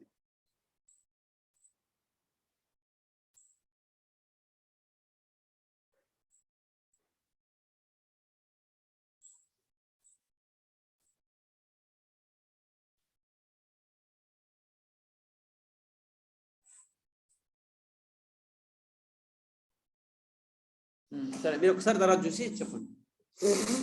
ఇందులో ప్లాటినాలో మాత్రం symptoms comes gradually, decreased gradually with numbness, bandage sensation. నొప్పులన్నీ ఎట్లా ఉంటాయి? కట్టేసినట్టు ఉంటాయి అనమాట. బ్యాండేజ్ తో కట్టేసినట్టు ఉంటాయి. ఇవి సెన్సేషన్స్ నేను చెప్పి చాలా ముఖ్యం అండి, ఎందుకంటే అన్నిట్లో కూడా చూసి క్లినికల్ గా వీలుంటే దాన్ని వీలైనంత వరకు వెరిఫై చేసి ఇచ్చినవే. అందుకని ఒక వర్డ్ కూడా అది ముఖ్యమే. అంతా వేరే కామన్ గా ఉండే సిమ్టమ్స్ మీకు ఇవ్వలేదు ఎప్పుడు కూడా. అన్కామన్ మోస్ట్ పెక్యులర్ పాయింట్స్ మాత్రమే మీకు, ఎందుకంటే టైం లేదు కనుక అటువంటి మాత్రమే ఇచ్చినాను. బ్యాండేజ్ సిమ్టమ్, బ్యాండేజ్ సెన్సేషన్, పట్టేసినట్టు ఉంటుంది. ఇంకో remedy most important remedy, bandage పట్టేసినట్టు ఉండేది ఎనకార్డియం. ఎనకార్డియంలో కూడా పట్టేసినట్టు ఉంటుంది. క్యాక్టస్ కూడా ఉంటుంది, పట్టేసినట్టు ఉంటుంది కదా. క్రానిక్ లో పట్టేసినట్టు ఉండే సెన్సేషన్ ఎనకార్డియం. మొఖాలు నొప్పి వస్తే మొఖాలు నొప్పి లాగా ఉండదు, వాడికి పట్టేసినట్టు ఉంటుంది. నెక్స్ట్ ఇవి కొన్ని వెజిటేబుల్స్, ఇంకొన్ని vegetables. Haemorrhages, black clots with fluid blood. వీళ్ళకి రక్తస్రావాలు చాలా ఎక్కువ, ప్లాటినాల్లో చాలా మోస్ట్ ఎక్కువ ఉంటాయి రక్తస్రావాలు. బ్లాక్ క్లాట్స్, ముద్దలుగా పడిపోతుంది. ఫ్లూయిడ్ బ్లడ్, నీళ్ళుగా black clots with fluid blood. రక్తం ఏమో గడ్డగట్టి నల్లగా ఉంటది, మిగతాదేమో నీళ్ళుగా ఉండిపోతుంది, ఎర్రగా ఉండదు. అటువంటి రక్తస్రావాలు ప్లాటినాలో ఉంటాయి. మోస్ట్లీ మెన్సెస్ లో ఇట్లా కనిపిస్తాయి మనకి సిమ్టమ్స్. ఈవెన్ ముక్కులోంచి కూడా బ్లడ్ కాలేదు అనుకో, అక్కడక ఎర్రగా బ్రైట్ రెడ్ గా రాదు, కొంచెం బ్లాకిష్ గా, లైట్ బ్లాకిష్ గా, కొంచెం క్లాట్స్ లాగా రావచ్చు. Most important remedy for the haemorrhagic symptoms. రక్తస్రావాల్లో one of the prominent remedy. మిగతా రెమెడీస్ ఏవి? మనకు ఫస్ట్ గుర్తొచ్చేది ఫైకాస్ట్రిల్. ఫస్ట్ వైడ్ లో అందరికి గుర్తు రావాల్సింది ఫైకాస్ట్రిల్, మిల్లిఫోలియం, ఫాస్ఫరస్, ఇపికాక్, డ్రోసిరా, చాలా ఉన్నాయి, ఇంకా చాలా ఉన్నాయి. కానీ ఒక ఐడియా, లెకాసిస్, అఫిడియా, క్రోటాలా సార్డస్, హెమామిలిస్ కూడా వస్తుంది. ప్లాంట్ అన్నమాట. హెమామిలిస్ కూడా వస్తుంది. హెమరేజిక్ కాన్స్టిట్యూషన్ కాదు, అట్లనే హెమరేజిక్ కాన్స్టిట్యూషన్ అర్జెంట్ కూడా వస్తుంది. చాలా ఉన్నాయి, ఒక్కటని కాదు, కాకపోతే టక్కున గుర్తొచ్చేవి నేను చెప్పేది. Next sticky discharges. స్రావాలు ఏ స్రావాలైనా కూడా బంకగా ఉంటాయి, చెప్పాలంటే బంకగా ఉంటాయి. Tears, stool, menses, everything will be sticky, చాలా బంకలుగా ఉంటుంది అనమాట స్రావాలన్నీ కూడా. Face changing colours frequently. Face అనేది టక్క మారిపోతుంటుంది. అప్పుడే ఒకలాగా ఉంటుంది, అప్పుడే ఇంకోలాగా ఉంటుంది. ఎందుకు ఇట్లా చెప్పండి? ఈ పాయింట్ ఎందుకు చెప్పినారు క్లార్క్ గారు? ప్లాటినం లో మెరుపు ఉంటుంది, గ్లిటర్. ప్లాటినం లో గ్లిటర్ ఉంటది కదా సార్, అంతే. అవును. అయితే మరి చేంజ్ కావాలా? హిస్టారికల్ నేచర్ వల్ల సార్. హిస్టారికల్ నేచర్ కొంతవరకు ఇంకోటి. దే ఆర్ కోర్ ఏది? ప్లాటినాలో కోర్ ఎక్కడ ఉంది? ప్లాటినాలో కోర్ ఏది? కోర్ అంటే మూలం ఎక్స్క్లూజివ్నెస్, ఈగోటిజం, అహంకారం చాలా ఉంటది. అహంకారస్తులకి ఎట్లా ఉంటది? ఎవరైనా బాగున్నావు అంటే టకాన ఫేస్ గ్లో అయిపోతుంది. మళ్ళా పక్క నుండి బాగున్నావులే, సాధించావులే అని పుట్టుకున్నారనుకో టకాన దిగేసుకోబోతుంది. ఎందుకు? వాడి కాన్స్టిట్యూషన్ లేడు, వాడు అహంకారం ఎక్కువగా ఉంది. అందుకని వాళ్ళకి ప్రతి ఒక్క ఇంప్రెషన్కి వాడు రెస్పాండ్ అవుతాడు, ప్రతి ఒక్క దానికి రెస్పాండ్ అవుతా ఉంటాడు. అందుకని ఫేస్ కూడా వాడి మనసు ఎట్లా మారిపోతుంటుందో వాడి ఫేస్ మీద కనిపిస్తూ ఉంటాడు. అందుకని ఇక్కడ ఫేస్ చేంజింగ్ ఫ్రీక్వెంట్లీ అన్నారు ఇక్కడ, అప్పుడే కలర్ మారిపోతూ ఉంటుంది. ఎందుకు? Is egoistic person. Egoistic person వల్ల వాడికి ఏ చిన్న మాట అన్నా పొంగిపోతాడు, ఏ చిన్న మాట ఆపోజిట్ గా మాట్లాడినా పొంగిపోతాడు. That is the egoistic person. అహంకారం ఎక్కువ ఉండేవాడికి ఇష్టం ఉండదు, వాడు ఎప్పుడు అందులోనే ఉంటాడు అట్లా అనమాట. అందుకని ఫేస్ చేంజింగ్ కలర్ ఫ్రీక్వెంట్లీ అన్నాడు ఇక్కడ. Next pain attendees with numbness of the parts. Numbness of the parts, చాలా నమ్నెస్ ఉంటుంది పార్ట్స్ లో. ఇది మీరు ఇంతకుముందు చదువుకున్నాం. నెక్స్ట్ ఇంకో పాయింట్,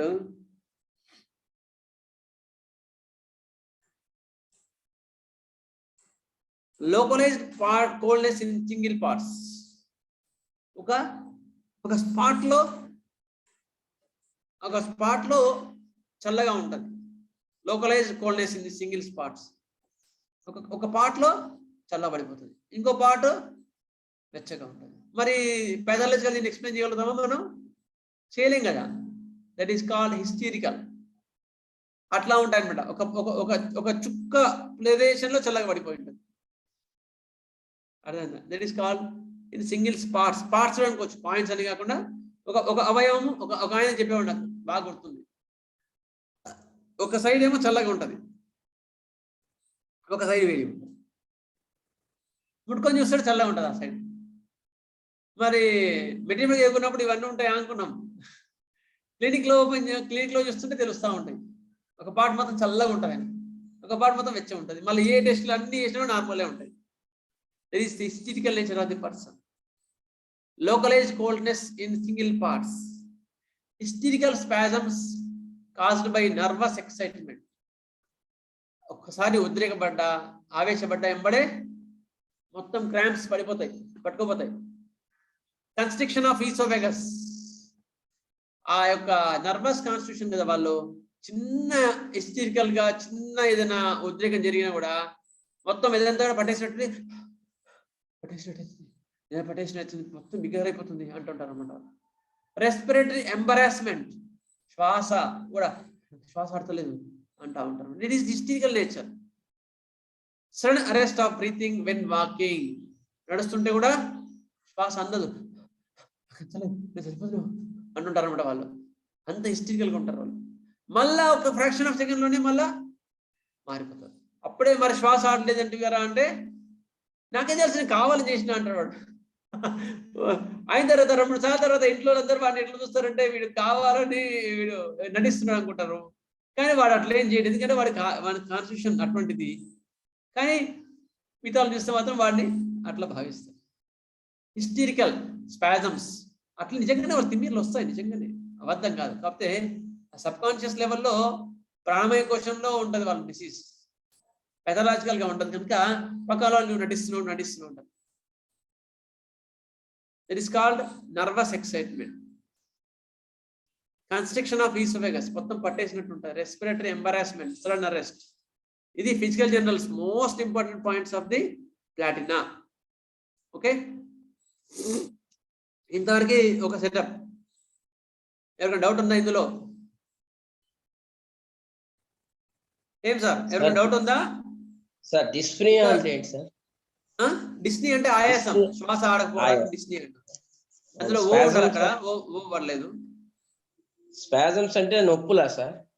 పట్టేసినట్టు ఉండాలి, మెలిదిప్పినట్టు ఉండాలని స్పాజమ్స్ అంటారు. స్పాజమ్స్ అంటే మెలిదిప్పడం.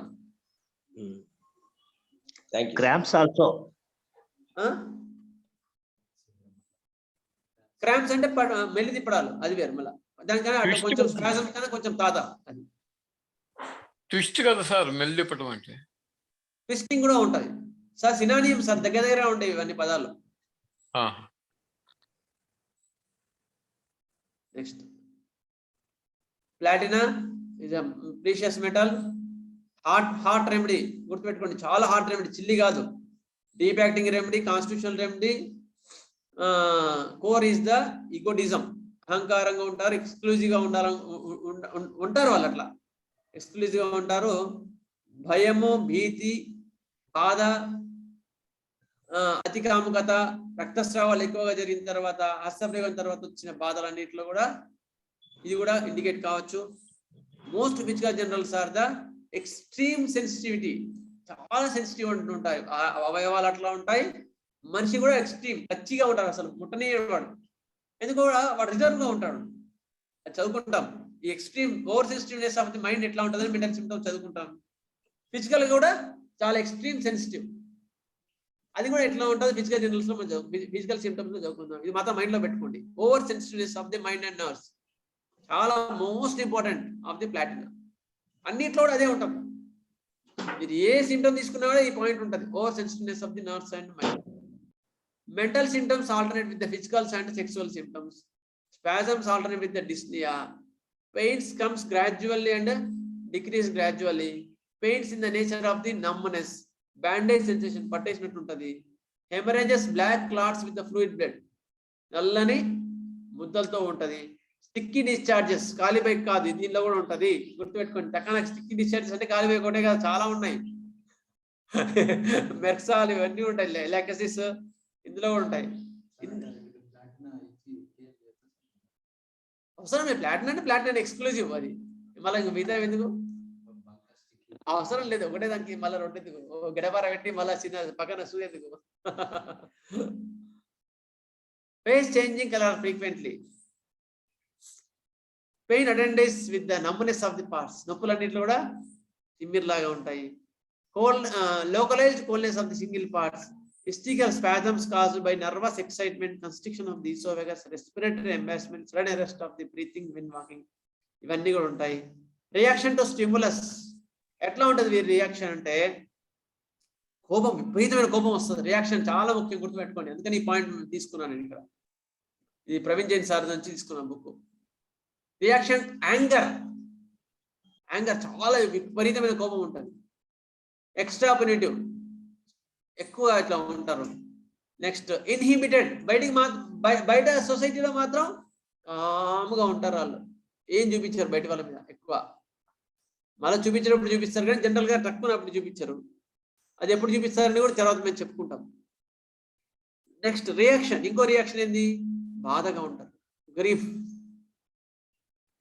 Expressing at home, non expressing outside. అంటే ఈజీగా టక్కన ఏం బయటపడరు. ఎందుకు, they are dignified, they are నేను సుపీరియర్ కదా, వీళ్ళతో ఎందుకులే, వీళ్ళు అంత బచ్చగాలనుకుంటాడు. అందుకని వాళ్ళతో ఎక్కువ మటుకు వాళ్ళతో పెట్టుకోడు, వాళ్ళతో గొడవ పెట్టుకోడు. Next rude, contemptuous to others. ఎందుకు మిగతా వాళ్ళతో పెట్టుకోవాలంటే వాళ్ళంతా బచ్చగాలని వాడి ఉద్దేశం. మిగతా వాళ్ళంతా లోవర్ గా ఉంటారు, అంతా చీమల్లాగా ఉంటారు. ఆ చీమలతో నాకెందుకు అనుకుంటాడు. అందుకని వాళ్ళతో ఏమి ఎక్కువ ప్రవర్తించనమాట. ఎందుకు అంటే రూడ్, చాలా ఆడుకుంటాడు. It parents teachers reprimand them, they start sleeping because they are sensitive, get offended if parents, if అది ఇట్ కాదు, if parents or teachers reprimand them, ఏమైనా అన్నారు అనుకో వెంటనే ఏడుస్తూ ఉంటారు. Because they are sensitive, get offended easily and weeping speaking. అరే నిన్నేమన్నారా, ఊకే నిలబడరా అన్న, అంతే కదా అనేవారికి వాడికి ఎంత బాధ అవుతుంటే ఆ పిల్లోడికి ఏడుస్తూనే ఉంటాడు, చాలా ఏడుస్తుంటాడు. ఎందుకు, లేచి నిలబడమని చెప్పినందుకు. వాడి ఈగో దెబ్బతిన్నదాడా, అందుకని లేచి ఏడుస్తా ఉంటాడు. ఏదిరా ఎందుకురా అంత ఏడుస్తావు, ఊరికి లేచి నిలబడ్డమన్నా అంతే కదా, అట్లా ఫీల్ అవుతుంది. That is the over sensitiveness of the mind. Parents కానీ టీచర్స్ కానీ ఎవరైనా సరే చిన్న అన్న కూడా వాడు ఎక్కి ఎక్కి ఏడ్చి బాధపడతా ఉంటాడు. ఇది రియాక్షన్. ఈగోటిజం రూలింగ్ ఇది ఉంటే మీరు ఒకసారి ప్లాట్ని ఆలోచించవచ్చు. Casting of people against her will, మిగతా వాళ్ళని చిన్న చూపు చూసి వాళ్ళని విసిరేసినట్టు ఉంటుంది అన్నమాట వాళ్ళ భావనలో. Next rule out. If a child say sorry, చిన్నవాడికి కూడా సారీ చెప్తున్నాడు, సార్ నా వల్ల తప్పేం జరిగింది సార్ అన్నాడు అనుకో, వాడు ప్లాటినా కాకపోవచ్చు. గుర్తుపెట్టుకోండి, ప్లాటినా వాళ్ళు సారీ చెప్పరు, ప్లాటినా పిల్లలు సారీ చెప్పరు. ప్లాటినా వాళ్ళు సారీ చెప్తున్నారంటే ప్లాటినా కాదు. ఓకే, రూల్ అవుట్ అన్నాడు అందుకని సార్ అక్కడ. నెక్స్ట్ మెంటల్స్. ఇక్కడ మనం 7 పిక్చర్స్ చదువుకుంటాం. ఇక్కడ మీకు చెప్పాల్సింది, ఎందుకంటే మనము సబ్జెక్ట్ కొంచెం నిదానంగా అయినా పోదాం. ఎందుకోసం ఇక్కడ అంటున్నంటే, ఇప్పుడు మనం ఎగ్జాంపుల్ ఒక తెలిసిన వాళ్ళు చెప్పుకుంటాం. పల్స్టిల్లా ఉంది. పల్స్టిల్లా చాలా మైల్డ్ అనుకుంటాం. మరి పల్స్టిల్లా ఇస్ ద గ్యాంబ్లర్, మోసగాడు, జూదగాడు. Pulsatilla mild. మరి అది ఎట్లా సరిపోయింది? సెల్ఫిష్నెస్, స్వార్థపూరితంగా ఉంటాడు ఎక్కువ. ఈవెన్ చిన్న ఇబ్బంది అయిందనుకో, తల్లి మెడ గట్టి పట్టుకుంటుంది. తల్లి మెడకి ఇబ్బంది అయినా సరే, తల్లికి ఎంత ఇబ్బంది అయినా నాకు సంబంధం లేదు, నేను ఇబ్బంది ఉన్నా నా పట్టుకో. మరి ఈ 3 పిక్చర్స్ ఎట్లా ఉంటాయి పరిస్థితుల్లో? ఒకటే వాళ్ళు అంటే డిఫరెంట్ పిక్చర్స్ ఉంటాయి. ఎందుకంటే it was proved on healthy human beings. అట్లా ఎట్లయితే డిఫరెంట్ పిక్చర్స్ ఉంటాయో, ఒక పిక్చర్ సంబంధించిన సిమ్టమ్స్ అలా ఉంటాయి. ఇప్పుడు సల్ఫర్ అన్నాడు అనుకో, మైల్డ్ జెంటిల్ అంటాడు ఒక పిక్చర్లో, ఇంకో దానిలో డిస్టివింగ్ నేచర్, మోసపూరితుడు అంటాడు. మరి వాడు వీడు ఒకటే కాదు, ఆ సల్ఫర్ వేరు, ఈ సల్ఫర్ వేరు. కానీ యూనిక్గా అన్నింటిలో కూడా కొన్ని సిమ్టమ్స్ మాత్రం కామన్గా ఉంటాయి. అందుకని అడ్వాన్స్ టీచింగ్ అంటారు దీన్ని. ఇది నేర్చుకుంటే కానీ మనం అన్ని పట్టలేం. అది అర్థమైన సీనియర్స్ ఎవరు ఉంటే బాగా అర్థం చేసుకోండి, జూనియర్స్ ఎవరు ఉంటే విని మైండ్లో పెట్టుకోండి, తర్వాత మీకు అప్లై అవుతుంది, ఖచ్చితంగా ఉపయోగపడుతుంది. అట్లా డిఫరెంట్ పిక్చర్స్ ఉంటాయి. అందుకని మనం మెటీరియల్ చదువుకుంటే అబ్బో వీడేమో మైల్డ్ అన్నాడు, ఇక్కడేమో అంటే అన్ని సిమ్టమ్స్ ఒకటే. అందుకని కెంట్ గారు చెప్తారు చాలాసార్లు, అన్ని సిమ్టమ్స్ ఒక మనిషిలో ఉండవు కదా, అవునా లేదా? అది వేరే పిక్చర్, ఇది వేరే పిక్చర్. అట్లా ప్లాటినాలో 7 పిక్చర్స్ ఉంటాయి. ఒకటేమో హార్టీ పిక్చర్, అహంకారంగా ఉంటారు. అయితే హార్టీనెస్ అన్నింటిలో ఉంటుంది. కోర్ ఏదైతే ఉందో యూనిక్నెస్, క్వీన్ క్వాలిటీస్, రాణిలాగా ఉంటారు వాళ్ళు. కోర్ అహంకారం, ఈగోటిజం, కోర్ యూనిక్నెస్, నేను special, I'm the special person అనుకుంటారు. అది అన్నింటిలో ఉంటుంది. దాన్ని బట్టి గుర్తుపట్టవచ్చు. కానీ డిఫరెంట్ ఇప్పుడు మనం ఉన్నాం, హార్టీనెస్ ఉంటుంది ప్లాటినాలో.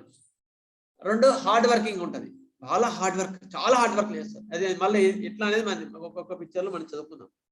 చాలా హార్డ్ వర్కర్ ప్లాటినా. మ్యానిష్, ఇవి ఎన్నెన్నో చేస్తారు. స్పానిష్ మగరాయి లాగా ఉంటారు. క్వారల్సమ్, కొట్లాడతారు కూడా కొందరు. ఈ పిక్చర్ వేరు, హార్ట్ పిక్చర్ వేరు. మళ్ళీ క్వారల్సమ్ మైల్డ్ నేచర్, చాలా మైల్డ్గా ఉంటారు. కొందరు ప్లాటినా వాళ్ళు కూడా మైల్డ్గా ఉంటారు. అయ్యో వీడు ఇంత మైల్డ్ ఉన్నాడు కదా, వీడు ప్లాటినా ఇవ్వద్దు అనుకోనికి లేదు. ఓకే, హెల్ప్ఫుల్, బీనెవలెంట్, చాలా మిగతా వాళ్ళు హెల్ప్ చేస్తారు. మిగతా వాళ్ళకి హెల్పింగ్ నేచర్ ఉంటుంది, మిగతా వాళ్ళు హెల్ప్ చేసే గుణం ఉంటుంది. ఎఫిమినేట్, మ్యానిష్ ఉంది, ఎఫిమినేట్ ఉంది. ఆడవాళ్ళు మొగరాయిలాగా పనిచేస్తుంటారు, మగవాళ్ళు ఆడవాళ్ళగా కుచించుకుపోతూ ఉంటారు. అంటే అది అంటే పర్సన్ అనడం కాదు ఇక్కడ మన ఉద్దేశం, గుణాలు ఇక్కడ చెప్తున్నాం. ఇట్లా 7 పిక్చర్స్ ఉంటాయి ప్లాటినాలో.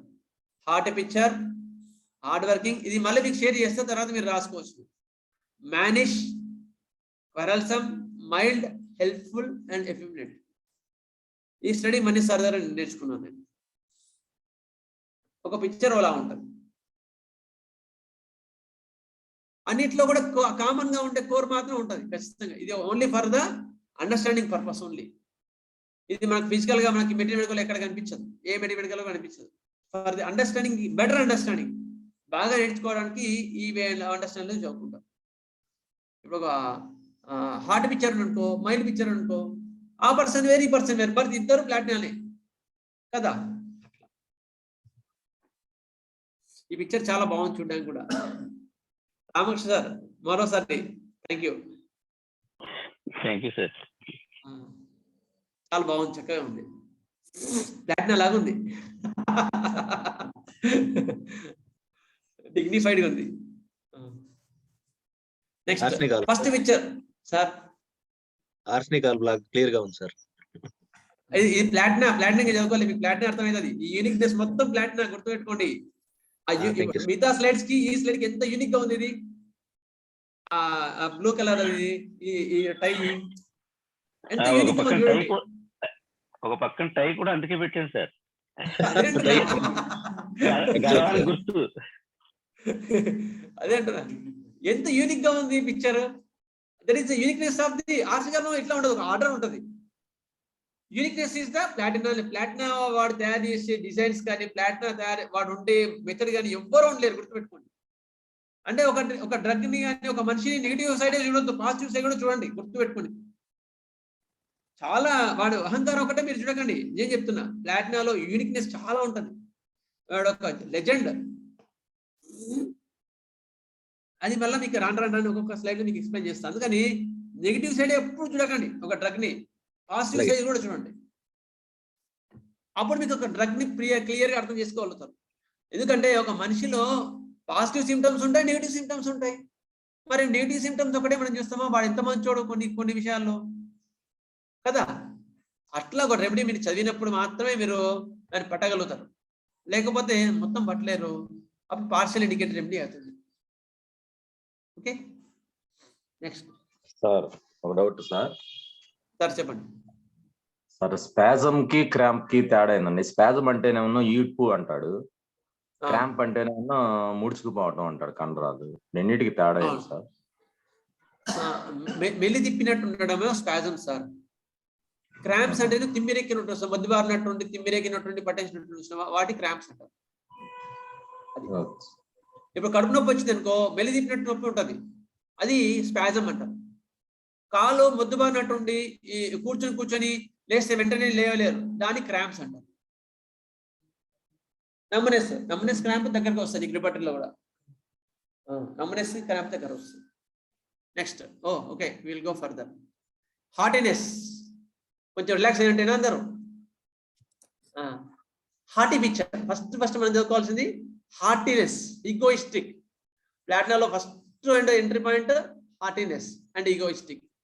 It appears every face of the platina, every picture of the Platina.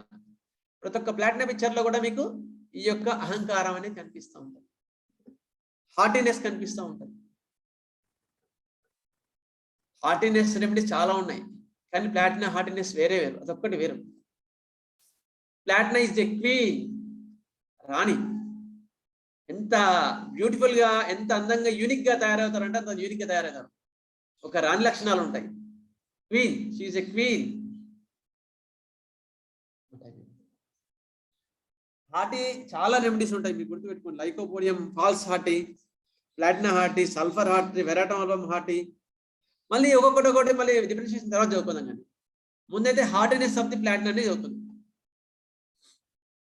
It appears every face of the platina. Platina is the queen, ఒక రాణి. Aurum is the king. మన కింగ్ ఎవరు అంటే ఆరం మెట్, బంగారం. అది హార్డ్ వర్కర్ పాపం, dignified. They are aurum dignified, they are duty minded. వాళ్ళు ఎప్పుడు పాపం పనులనే ఉంటారు. అదంగా తయారవుతూ ఉంటాడు.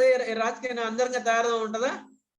ఎంతసేపు ఏం పని చేద్దామని ఉంటుంది. ఎక్కడ రాజ్యం లేదు, ఎవరు బాగున్నారా, ఎవరు బాగాలేరా, అయ్యో వాడికి ఇబ్బంది అవుతుంది, యాంగ్జైటీ కన్సల్ట్ చేస్తుంటది ఆరం వాడు కదా. రాజు ఎప్పుడు కూడా అట్లా ఆలోచిస్తాడు. ఒక ఇంట్లో ఇంటి పెద్ద కూడా ఎట్లా ఆలోచిస్తాడు, అయ్యో వాడికి ఇబ్బంది అయితే, వాడు చిన్నపిల్లడు, వాడు పాపం. ఎప్పుడు కూడా వాడు యాంగ్జైటీ కన్సల్ట్ చేస్తూనే ఉంటాడు, సెల్ఫ్ సెంటర్డ్ ఉంటాడు. అటువంటి వాడు ఆరం గిన రూలర్ అయితే ప్రజలందరూ బాగుంటారు. రామరాజ్యం, రాముడు ఎట్లా ఉన్నాడు రామాయణంలో చూడండి, దృఢంగా ఉన్నాడు, ఆజానుభావుడు, ఇవన్నీ కూడా ఆరం క్వాలిటీస్ అవి. అట్లా అనమాట. Aurum is a king. If the aurum is a king will be happy. మన ఆజానుభావులు మనం పేరు అనుకోవద్దు కానీ మనం కూడా అదృష్టవంతులమే. ఇప్పుడు అయితే ఇండియాలో మన ప్రధాని గారు కూడా ఆజానుభావుడు. అటువంటి వాళ్ళ పనులు బాగుంటాం. Platina is the queen. Platina మళ్ళీ రాణి ఉంటుంది, రాణి పోయి మొత్తం పని చేస్తుందా? సేపు ఇది బాగున్నాయా, అది బాగున్నాయా, అది ఉంటుందా, యూనిక్ గా ఉందా, ఏమో చూసినవా, ఎవరికి లేదు ఈ చీర, ఎవరికి లేదు, ఇట్లా అనుకుంటాను అనమాట.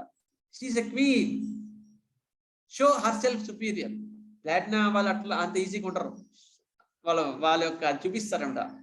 ఏమంటారు అది ఒక దగ్గర ఒక లాంగ్వేజ్ లో ఉంటారు అనమాట. వాళ్ళ సుపీరియారిటీని చూపిస్తారు ఖచ్చితంగా ప్లాటినా యొక్క లేడీ. నెక్స్ట్ ప్రైడ్, అహంకారం, గర్వం. ప్రైడ్ అంటే గర్వం. Over estimation of one self. వాళ్ళ గురించి వాళ్ళు ఎక్కువ ఎస్టిమేట్ చేసుకుంటుంటారు. నేను గ్రేట్ అనుకుంటుంటాను. పక్కవాడు కాదు, వాడు చెప్పాలి కదా యాక్చువల్గా, కానీ వీడి మనసులో మాత్రం వీడు అనుకుంటుంటారు. Next she imagines that she is of high born family and all others are local origins.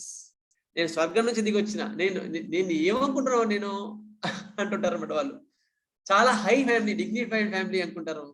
All others are local. వీళ్ళంతా చీప్ వాళ్ళు అనుకుంటుంటారు. అట్లా ఆలోచిస్తారు నిజంగానే ప్లాటినా వాళ్ళు. And looks down upon them. వాళ్ళందరినీ చీమల్లాగా చూస్తారన్నమాట. అంటే వాళ్ళ దృష్టి అట్లా అనిపిస్తుంది వాళ్ళకు. ప్లాటినా యొక్క ప్రైడ్ లో మిగతాన్ని అందరినీ కూడా డౌన్ చేసి మాట్లాడతారు, డౌన్ చేసి చూస్తారు. వీళ్ళు మాత్రం చాలా హై, ఆకాశం దిగొచ్చినట్టు ప్రవర్తిస్తుంటారు వీళ్ళు. She won't bend down. అస్సలు బెండ్ గారు వాళ్ళు, అస్సలు బెండ్ గారు. Delusion, she's growing things appear small. నా శరీరం పెద్దగా అవుతుంది, నేను పెద్దగా మారిపోతున్నా, నేను గ్రేట్, నా అంత ఎవరు లేరు. మీద వాళ్ళందరూ అపియర్ స్మాల్. అంటే ఈవెన్ కళ్ళ వీళ్ళకి ఎట్లా ఉంటుంది అంటే మిగతా వాళ్ళందరూ చిన్న కనిపిస్తుంటారు కూడా. మైండ్ ఎట్లా ఉంటుందో ఫిజికల్ బాడీ అట్లా ఉంటుంది. నిజంగానే వీళ్ళు వాళ్ళ బాడీ గురించి ఎక్కువ ఎస్టిమేట్ చేసుకొని మిగతా వాళ్ళందరూ చిన్న అనుకుంటారు. ఇట్లా చూస్తుంటారు మిగతా చిన్నలుగా చూస్తుంటారు కూడా. ఆరోగెంట్, మొండి. ప్రౌడ్, చాలా అహంకారం ఉంటుంది. హార్టీ, గర్వము అహంకారం రెండు ఉంటాయి. Sensitive to insults. అట్లా అంత అహంకారంగా అంత పైకి ఉన్నవాడికి ఇలా చిన్న మాట అంటే ఎట్లా ఫీల్ అవుతాడు? ఏం సార్ ఎట్లా ఫీల్ అవుతాడు? చాలా ఇన్సల్ట్ ఫీల్ అవుతాడు. నువ్వు చిన్న మాట అయినా సరే, అరే ఈ పెన్ను తీసుకురాలేదా అంటే ఇక వాడు ఇన్సల్ట్ ఫీల్ అయిపోతాడు. ఎందుకు? నన్ను ఈ పెన్ను తీసుకురాలేదన్నావా అందరి ముందల, వాడు పెన్ను తీసుకురాలేదని నేను అంతే పాపం వాడు. కానీ వీడు ఎట్లా రియాక్ట్ అవుతుండో, నన్ను అందరి ముందల పెన్ను తీసుకురాలేదని అన్నాడు. That is the insult of the platina. గుర్తుపెట్టుకోండి. When someone ignores me. Suppose ఒక 3-4 పోతే వాడు టకాన వాడికి ఒకరు కనిపించి ఆ బాగున్నవారా అన్నాడు. వాడు పక్కన కనిపించాలి, టకాన మళ్ళీ ఏదో పేర్లో వస్తే వెళ్ళిపోయినాడు. ఆ పర్సన్ వాడు ప్లాటినా అనుకో, చూసినావా నన్ను పలకరియలేదు వాడు, చూసినావా నన్ను పలకరియకుండా వీడు, ఏమనుకుంటున్నావు నేను ఎవరు ఇదా, అట్లా ఉంటది వాళ్ళ ఆలోచన. సమ్మన్ ఇగ్నోర్స్ మీ. ఒకవేళ వాడిని ఎక్కువ ఏమనాల్సిన అవసరం లేదు, వాడిని చూడటుంటే చాలు ఇక వాడికి ఆల్తా ఉంటది. Some ignores her. వాళ్ళు ఇగ్నోర్ చేసినామంటే మీరు ఇక అయిపోయి, వాడు ఇక కుమిలిపోతుంటారు అనమాట, నన్ను పట్టించుకోలేదు అని. I won't talk to that person. నన్ను వల్కరియలేదు అంటే నేను వాళ్ళతో మాట్లాడు టిల్ హీ అపాలజీస్. తను వాడు వచ్చి వాళ్ళు వచ్చి పాపం అక్కడి నుంచి లేదక్క పాపం ఏముందో కాక ఇట్లా వాళ్ళు అది వంటకాడ దబ్బున పిలుస్తారు, అయ్యో మేము చూడలేక సారీ అంటే అట్లా ఏం కాదు అని అనుకుంటారు. మళ్ళీ వాళ్ళు మాత్రం వాడి మండుతుంటది, అదిలో నడుస్తూ ఉంటది అనమాట. తర్వాత కొన్ని రోజుల తర్వాత సర్లే అదేదో అరే అక్క క్షమించక్క ఏమనుకో కానీ తర్వాత చెప్తే అప్పుడు మాత్రమే ఆ మంట తగ్గుతుంది. అంతవరకు మంటతోనే ఉంటది లోపల. That is the Platina. చాలా ఈగో ఉంటారు వాళ్ళు. She cannot form relationship with other people. Just as a noble platinum cannot easily form a compound. Platinum వాళ్ళు she cannot form relationship with other people. ఎవరితో రిలేషన్ పెట్టుకోరు ఎక్కువ. కామ్గా ఒక దగ్గర నిలబడి ఒక దగ్గర నిలబడి ఉంటారు. మూలగాని కాదు, నిలబడి ఉంటారు అంతే ఉంటారు. నువ్వు పలకరిస్తే వెళ్ళి పలకరిస్తే బాగున్నా ఒక మాటని ఊరుకుంటారు అంతే. అంత రిజర్వ్గా ఉంటారు వాళ్ళు. ఎందుకు? వాళ్ళతో ఎక్కువ ఎవరితో రిలేషన్షిప్ ఉండదు. ఎవరితో రిలేషన్షిప్ పెట్టుకోవడానికి సరిపోవు మనం రాని.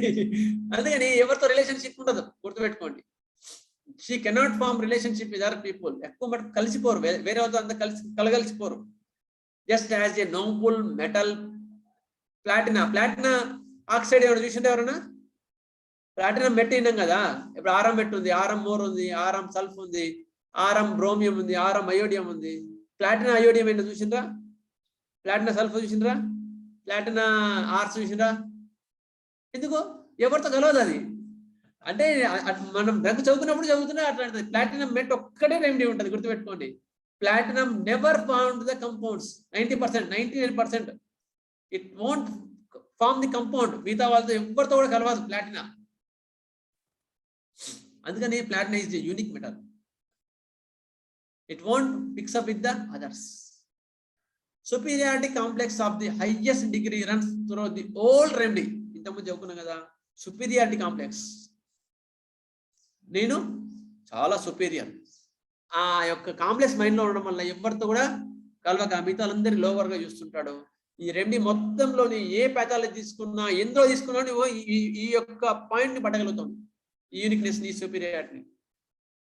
కంటెంప్చుయస్ looks down upon people like maid servants and security guards. మిగతా వాళ్ళని చిన్న చూపు చూస్తారు అన్నమాట. వీళ్ళు వాళ్ళు నా సేవకుల్లాగా అని భావిస్తారు. వీళ్ళు వాడు సపోజ్ వాడికి అవసరం ఉందనుకో, టకానే ఎవరన్నా అవసరం ఉంటే నా దగ్గర తీసుకోవాను అనుకో, థ్యాంక్ యూ చెప్పరు. ఎందుకు థ్యాంక్ యూ చెప్పరు? వాడేంది నాకు హెల్ప్ చేయడానికి? వాదర్ పెన్ను ఇచ్చినాడు అంతే. వాడు అదృష్టం అది, నాకు పెన్ను ఇవ్వడం. వాడికి నాకు పెన్ను ఇవ్వడం వాడు అదృష్టం అని భావిస్తున్నాడు. Never says thank you. 90% thank you చెప్పారు. వాళ్ళు చెప్పినా కూడా పైన ఓకే థ్యాంక్ యూ అంటుంటారు, కానీ అస్సలు చెప్పారు. ఎందుకు? వాడు అదృష్టం, వాడు నాకు పెన్ను ఇవ్వడం అనుకుంటారు. అట్లా అనమాట. అట్లా చూస్తారు. మిగతా వాళ్ళందరినీ కూడా చిన్న చూపు చూస్తుంటారు, సేవకులుగా చూస్తుంటారు. సెక్యూరిటీ గార్డ్స్ వాళ్ళని సెక్యూరిటీ గార్డ్స్ చూస్తుంటారు. నిజంగానే అట్లా ఉంటారు. ప్లాటినా నేను చూపిస్తా. Has a pamper a lot when angry, else thinks. చాలా వీడిని బుద్ధిగించాలి. Has to pamper a lot when angry. వీడికి కోపం వచ్చింది అనుకో, అంత డబ్బును దిగడు వీడు. నిదానంగా, అరే బాబు ఏమనుకోలేదురా, ఆ రోజు నేను అట్లా అనలేరా, నేను పెన్ను తీసుకురాలేదు అనలేరా, ఊరికే అన్నారా అని ఎన్నోసార్లు ప్రాధేయపడితే కొంచెం తగ్గుతాడు. సర్లేరా అని అట్లా అంత ప్యాంపర్ చేయాలి వాళ్ళు. వాళ్ళ కోపం అంత కోపంగా ఉన్నప్పుడు. ఎల్స్ థ్రోస్ థింగ్స్ అవే. ఇంకొక నిమిషం, వస్తువుల్ని విసిరేస్తుంటారు. ఒక 2 నిమిషాలు ఒక్క టాపిక్ అయిపోతుంది. నెక్స్ట్ పాయింట్ తీసుకుంటాను. ఒక 2 లైన్లు ఉన్నాయి. ఇన్సోలెంట్, రూడ్, ఇంపొలైట్. చాలా రూడ్గా ఉంటారు. పొలైట్నెస్ ఉండదు. పొలైట్నెస్ ఎక్కడ ఉంటుంది? వాడిని కెలకనంత వరకు పొలైట్. వాడిని కెలికినామంటే ఇంపొలైట్ వాడు. Delusions is alone in the world. ఇవి రూబ్రిక్స్ గుర్తుపెట్టుకోండి. రూబ్రిక్స్ అడిగినారు సుబ్రహ్మణ్యం సార్, నాకు వీలున్నంత వరకు రూబ్రిక్స్ ఇస్తున్నా. Delusions is alone in the world. నేను ప్రపంచం మొత్తంలో నేను ఒక్కదాన్ని యూనిక్. అందుకని ఒంటరి ఉంటారు, ఎవరితో కలవరు. Delusion, she does not belong to her own family. ఎందుకు ఫ్యామిలీకి మా ఫ్యామిలీతో కాదు నేను ఎందుకు అనుకుంటాను? చెప్పండి సార్. I'm unique. నేను నీ కుటుంబంలో మనిషిని కాను, నేను స్వర్గం నుంచి వచ్చిన, నేను అంత గొప్పదాన్ని, వీళ్ళంతా చెత్తనాయాలు అనే ఫీలింగ్ అనమాట వాడికి. అందుకని నేను ఈ కుటుంబానికి సంబంధించిన వాడిని కాను అనే ఫీలింగ్ ఉంటుంది. అందుకని వాళ్ళు డిసర్టెడ్ ఫీలింగ్, ఒంటరిగా ఉంటారు వాళ్ళు. అది కూడా ఉంటుంది మీకు, అది కూడా వస్తుంది. డెల్యూజన్, డిసర్టెడ్ కూడా. Delusion, humility, lowers others while he is great. నేను గ్రేట్ అనే దానిలో మిగతా వాళ్ళందరూ కూడా లోవర్ చేస్తుంటారు. That is the picture of haughtiness. ఇది ఒక 1 పిక్చర్. ఇంకా చాలా పిక్చర్స్ ఉన్నాయి మనకి. నెక్స్ట్ క్లాస్లో చదువుకుందాం. ఓకేనా? హార్డ్ వర్కింగ్, మైల్డ్, సెన్సిటివ్, చాలా పిక్చర్స్ ఉన్నాయి. ఒక్కొక్క సీక్వెన్స్ చదువుకుందాం. ఓకేనా? ఏమైనా డౌట్ ఉందా? సార్ చెప్పండి. సార్ చెప్పండి, హెవీ time అయిపోయింది, సాఫ్ట్ చెప్పండి. మెటల్, హెవీ సాఫ్ట్ మెటల్ అన్నారు కదా సార్. అవును, హెవీగా ఉంటుంది, చాలా బరువు ఉంటుంది ఇది. అయితే ఇది సాఫ్ట్ మెటల్స్ లోకి వెళ్తుందా, హార్డ్ మెటల్ లోకి వెళ్తుందా సార్? హెవీ సాఫ్ట్ మెటల్ అంటే సాఫ్ట్ మెటల్ కాదు, హార్డ్ మెటల్. ఇది hardest metal, hardest metal platinum. Soft metal కాదు. Okay sir. ఏమైనా డౌట్లు ఉంటే గ్రూప్ లో పెట్టండి, సరేనా? And now